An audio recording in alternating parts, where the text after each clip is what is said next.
12 years later, the fate of 239 people remains one of the biggest unanswered questions in aviation history. Malaysia Airlines Flight MH370 disappeared. Governments spent hundreds of millions of dollars searching for it. Ships crossed some of the most remote oceans on Earth. Aircraft scanned endless stretches of water. Advanced underwater robots searched the ocean floor. Yet despite all of this, the biggest question remains unanswered. What really happened to MH370? On March 8, 2014, 239 people boarded a routine overnight flight from Kuala Lumpur to Beijing. For the first 40 minutes, everything appeared completely normal. Then, without warning, the aircraft vanished. No distress call, no emergency message, no sign of mechanical failure. It simply disappeared from radar. But the deeper investigators looked, the stranger the mystery became. Because MH370 didn't crash immediately, evidence later suggested that someone had turned the aircraft around and flown it deep into the darkness for nearly 7 more hours. Where was it going? Who was controlling it? And why has nobody been able to find the main wreckage after all these years? This is the story of Flight MH370, the greatest aviation mystery of the modern era. On the evening of March 7, 2014, Kuala Lumpur International Airport was busy as usual. Among the many departures scheduled that night was Malaysia Airlines Flight MH370. The flight was bound for Beijing, China. On board were 227 passengers and 12 crew members. Many passengers were Chinese citizens returning home. Others were business travelers, tourists, students, and families. Some were sleeping before takeoff. Others were texting loved ones. For them, it was just another flight. No one imagined they were about to become part of a mystery that would captivate the world. The aircraft itself was a Boeing 777-200ER. It was considered one of the safest long-range aircraft ever built. The captain, Zahari Ahmad Shah, was 53 years old and one of Malaysia Airlines' most experienced pilots. He had logged over 18,000 flight hours. His first officer, Fariq Abdul Hamid, was 27 years old and nearing the final stages of his training. Everything appeared normal. At 12:41 a.m. local time, MH370 took off from Kuala Lumpur and climbed into the night sky. For the next 40 minutes, the flight progressed exactly as planned. The aircraft climbed to its cruising altitude of 35,000 feet. Weather conditions were good. There were no reports of turbulence or technical issues. At approximately 1:19 a.m., MH370 approached the boundary between Malaysian and Vietnamese airspace. As part of routine procedure, air traffic control prepared to transfer the flight to the next sector. The controller contacted the cockpit. The response came back calm and professional. "Good night, Malaysian 370. Those would become the last known words ever heard from the aircraft. Less than 2 minutes later, the plane's transponder stopped transmitting. Suddenly, MH370 disappeared from civilian radar screens. Controllers immediately attempted to re-establish contact. There was no response. Again they called. Still nothing. The aircraft had vanished. At first, authorities believed the aircraft had crashed somewhere in the South China Sea. Search teams were dispatched almost immediately. Ships and aircraft began scanning the area. Hours passed, then days. Still nothing was found. No wreckage, no fuel slick, no emergency locator signals, nothing. This was unusual. Even when aircraft crash into the ocean, debris is normally found relatively quickly, but MH370 seemed to have disappeared completely.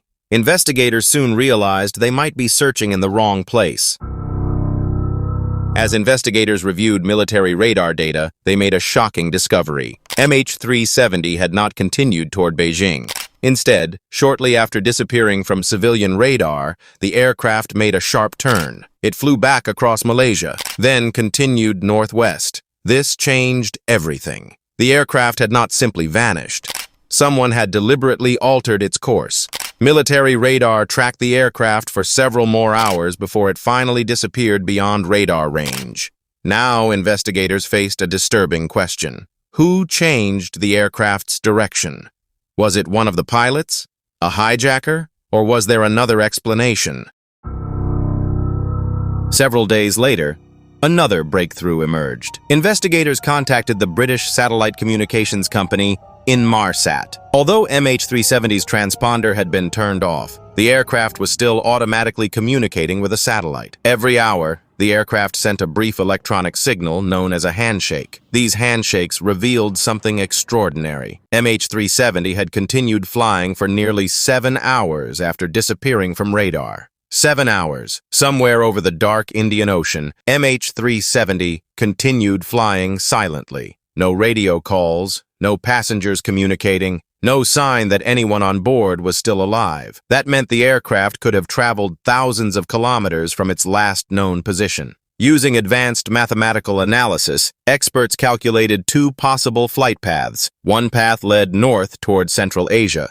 The other led south into the Indian Ocean. After further analysis, investigators concluded that the southern route was the most likely. The aircraft had probably ended its journey somewhere in one of the most remote and unforgiving parts of the world. The largest search in aviation history. The search area shifted to the southern Indian Ocean. What followed became one of the largest and most expensive search operations ever conducted. Countries from around the world joined the effort. Australia, Malaysia, China, the United States, and many others contributed resources. Search aircraft flew thousands of missions. Ships scanned enormous areas of ocean. Sophisticated underwater vehicles mapped the seafloor. The challenge was enormous. Some parts of the Indian Ocean are more than 6,000 meters deep. The weather is often extreme. Powerful currents constantly move debris. Despite years of searching, investigators still could not locate the main wreckage. The ocean seemed determined to keep it secret.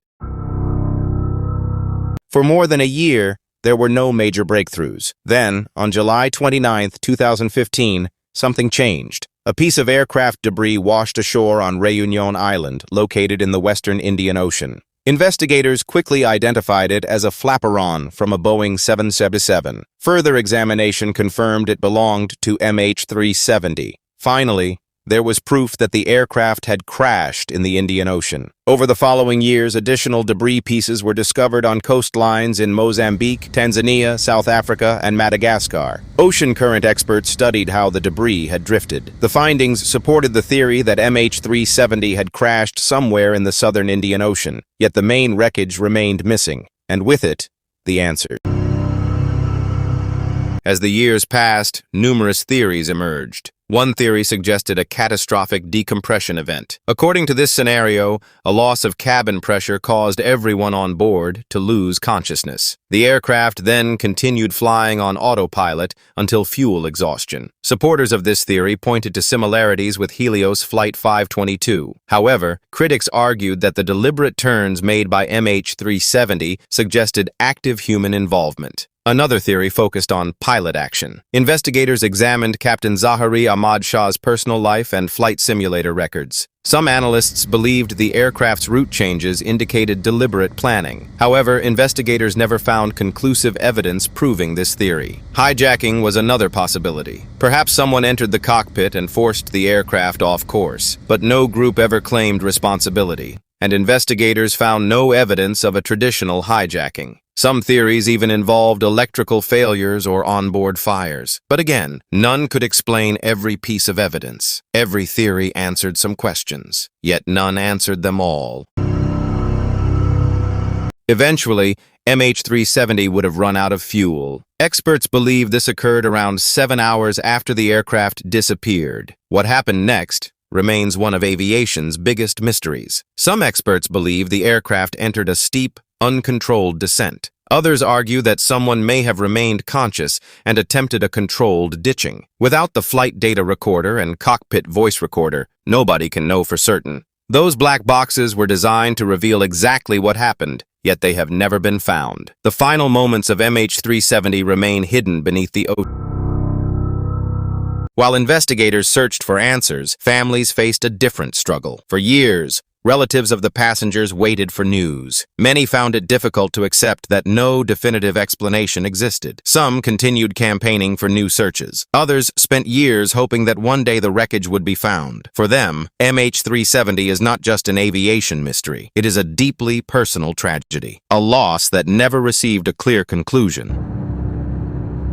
More than 10 years later, MH370 remains one of the greatest unsolved mysteries of modern times. The disappearance changed aviation procedures around the world. Airlines improved aircraft tracking systems. Regulators introduced new safety measures. Yet, despite all these changes, the central mystery remains unsolved. We know the aircraft changed course. We know it flew for hours after disappearing. We know it eventually crashed somewhere in the Indian Ocean. But we still do not know why. What happened inside the cockpit that night? Who was controlling the aircraft? And where is the main wreckage today? Perhaps one day new technology will locate the crash site. Perhaps one day the black boxes will finally be recovered. And perhaps one day the families of the 239 people on board will finally receive the answers they have waited so long to hear. Until then, MH370 remains more than a missing airplane. It remains one of the greatest mysteries the modern world has ever known.